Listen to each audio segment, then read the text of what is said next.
Bueno, hoy nos vamos a meter de lleno en uno de los mitos más pero más fascinantes de Sudamérica. Ojo, hablamos de la leyenda guaraní de un paraíso que no está en el cielo, sino que supuestamente podría estar acá mismo, escondido en nuestro mundo. A ver, arranquemos fuerte con esta pregunta. ¿Y si el paraíso estuviera acá, en la tierra? Es una idea fuertísima, ¿o no? Bueno, para el pueblo guaraní, esto no era una simple pregunta, era el corazón de sus creencias.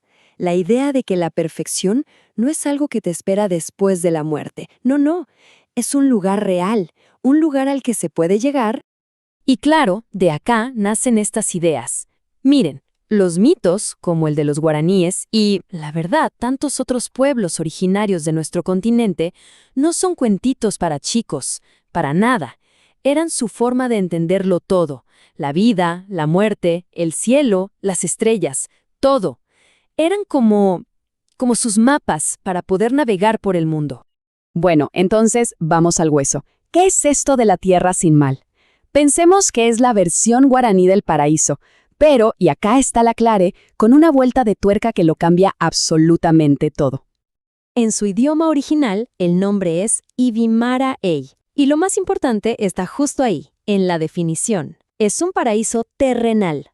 O sea, no estamos hablando de una metáfora, de algo espiritual. No, para ellos era un lugar físico, real, concreto.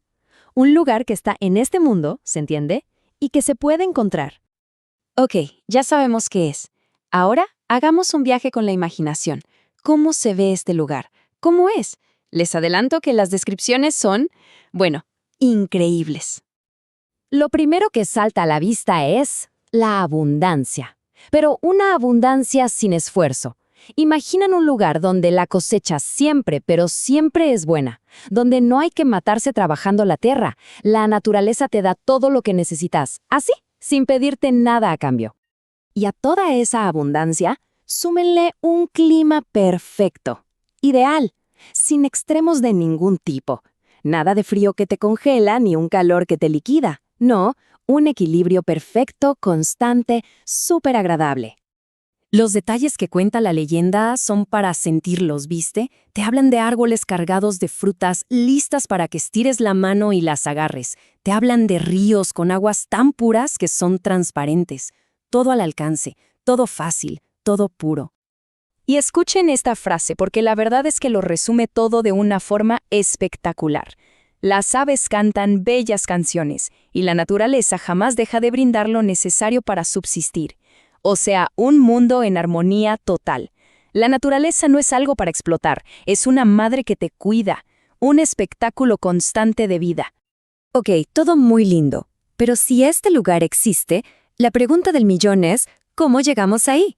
Bueno, acá es donde la leyenda se pone todavía más interesante, porque resulta que no hay una sola respuesta.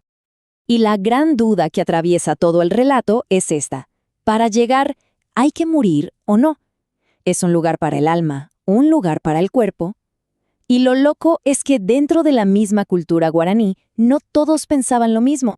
Acá tenemos las dos ideas principales, las dos versiones. Por un lado, estaban los que decían que no tenías que morir. De hecho, que solo los vivos podían encontrar el camino. Y por otro lado, estaba la idea de que sí, que llegabas, pero como un héroe, después de la muerte. Y solo si habías tenido una vida de mérito, de mucha preparación espiritual.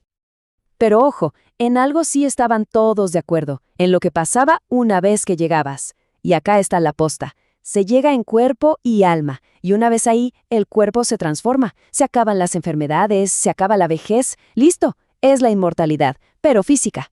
Sus habitantes no es que sean dioses, pero viven en un estado de perfección que se le parece bastante, ¿no? Pero la historia no termina acá, en este paraíso. Como pasa en los grandes mitos, la tierra sin mal también esconde algo más. Esconde una advertencia muy, pero muy seria. Casi una profecía, les diría. Y acá está la condición, la letra chica del paraíso. Todo ese mundo perfecto, de abundancia, de armonía, depende de una sola cosa. El respeto a la naturaleza, que sus habitantes no abusen de ella. El paraíso solo puede existir si se respeta la tierra que le da vida. Y la pregunta es, ¿qué pasa si esa regla se rompe? ¿Qué pasa si se abusa de la naturaleza? Bueno, la creencia era terrible. Venía un cataclismo universal para castigar a todos. Primero, un gran fuego que quemaba absolutamente todo. Y después, como si fuera poco, una gran inundación que terminaba de barrer con lo que quedaba. Una destrucción total, en 2 partes. El fuego, para ellos, era un elemento clave, súper poderoso. Podía crear, pero también podía destruir todo por completo. Y esa doble cara, esa dualidad, es el centro de la advertencia. Lo mismo que te da la vida, te la puedes sacar si no lo respetas. Así de simple.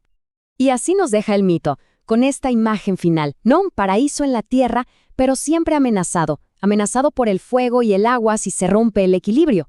Entonces, la pregunta que nos queda picando es, ¿estamos hablando solo de una leyenda vieja, de un cuento sobre